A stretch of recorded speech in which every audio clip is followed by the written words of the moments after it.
In the next chapter, or a couple of chapters, we're going to generalize the techniques that we've got so far to apply them to even broader topics.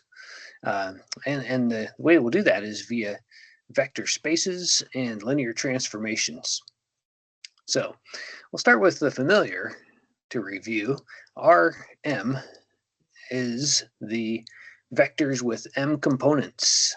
Real numbers are the components, and it's an example of an m-dimensional vector space, because if you have m components, then that means you have m degrees of freedom. You can take any one of those and slide back and forth to change the vector you're at.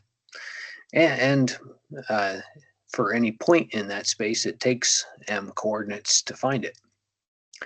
So, in general, a vector space over the real scalars, we'll stay with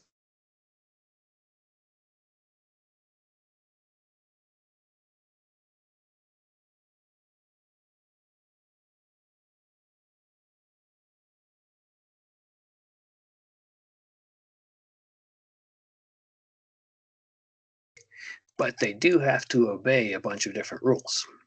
So they actually have to obey uh, 8 different rules. The rules will involve up to 3 at a time, vectors, and a couple of real numbers at a time at most. So these rules have to hold for any vectors x, y, z, and c and d real numbers. So I put the first rule is just well, the zeroth rule is just that the structures exist, that when you add 2 vectors together, you do get another vector which is in the set. Or when you multiply by scalar, you get another vector which is in the set.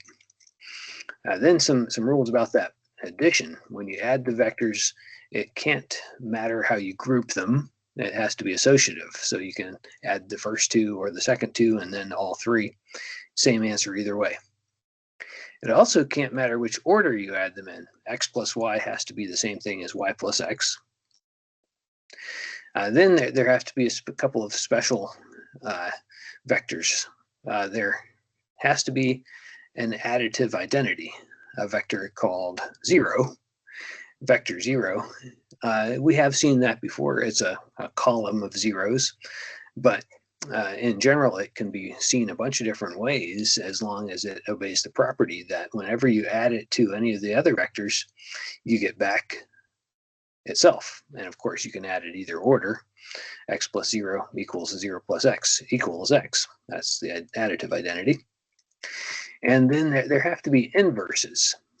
So these would be, for any vector in V, there has to be a negative x in V, such that when you add it to the original, they cancel out and give you back the 0 vector, the additive identity. The rest of these are about the scalars now. So 4 rules about the scalars. First, it has to be compatible. There's a way of multiplying scalars, real numbers in this case, and it doesn't matter whether you multiply them in the order of scalar times vector and then another scalar times vector, or if you first multiply the 2 scalars together and then times the vector. There needs to be a scalar identity. That would be the multiplicative identity in the scalars. But when you find it and multiply by x, you should keep x. It should stay as x. Then you should have distributivity over the scalars. If you multiply by scalar before adding or after adding, you get the same thing. And if you add 2 scalars and then multiply by a vector, you can distribute that multiplication by the vector over the addition. So all those things have to be true. And some of the examples that we've seen, you can check for yourself that they all work out, like Rm. Any column vectors that are the same size obey all of those rules. Another one is matrices. We know how to add together matrices if they're the same size, as in the same number of rows and columns. We just add all their entries. And if you start checking those, well, that rate, we also know how to multiply them by a scalar. If you check all the rules, it holds for matrices just like it holds for column vectors. So actually any size matrix is a vector space. The collection of all of them is a vector space, that is. And here's an example which is a little more specific. And so I write it like this. The curly brackets say the set of, and it's a column vector of two components, x1 and x2. And that the vertical line is shorthand for such that. So it's the set of all column vectors with two components such that that column vector of two components equals a constant c times 3, 4. So I'd have to let you know what the constant is. It's anything in the real numbers, though, and this would be the set of all scalings of the vector 3, 4. So here it is written again. S is equal to, and it's just another way of writing it, but a little more specific. X element of R2 such that X is equal to C times 3, 4 for any C element of the real numbers. So on the right, there's a picture of it. So there's 3, 4 over 3 up 4, the red vector that ends at that point.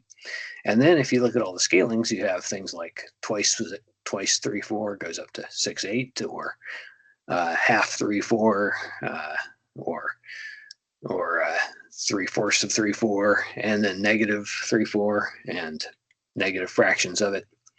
So it's any vector that has its origin at 0 and its arrow landing on that line. So I mentioned this one because this is called a subspace of R2. R2 itself is the whole plane, and that's a vector space. This is a subspace, just a subset of a vector space. And if it is a vector space itself, then it's a subspace. Now, you don't have to check everything all over again, because a lot of those things are true because it's a subset of a vector space. But as long as it's a subset of a vector space and it's closed under addition and scaling, so that whenever you add two of its special vectors, they stay inside that subspace or multiply by a constant, it will automatically obey the rest, so it is a subspace. For instance, it'll automatically obey the fact that it contains the 0 vector. It'll have to. Closed under scaling, it'll have 0 times its any vector in it, which is the 0 vector. Now here's another one.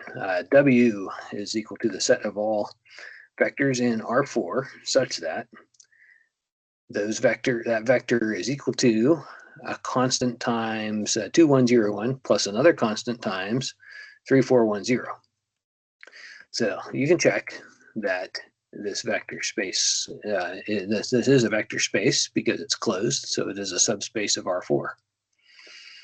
That is, if you add any two of those, you can basically factor out the C1 and the C2 and get back what, or factor out the vectors 2, 1, 0, 1 and 3, 4, 1, 0, and find out that it's still a linear combination of those two. So indeed, we define the span of a set of vectors to be the set of all linear combinations of those vectors. So W is an example of a span. We can just write it fast. W equals span, and it's 2, 1, 0, 1, 3, 4, 1, 0. That means it's the linear combination, same as the above definition. C1 times the first vector plus C2 times the second vector for any C1 and C2. In the previous example, S was the span of just one vector. It's the span of 3, 4, anything on that line. In fact, any subspace of a finite dimensional vector space can be written as the span of some of its vectors. We have to figure out which ones, how many do you need, how many is too many, but it can be done.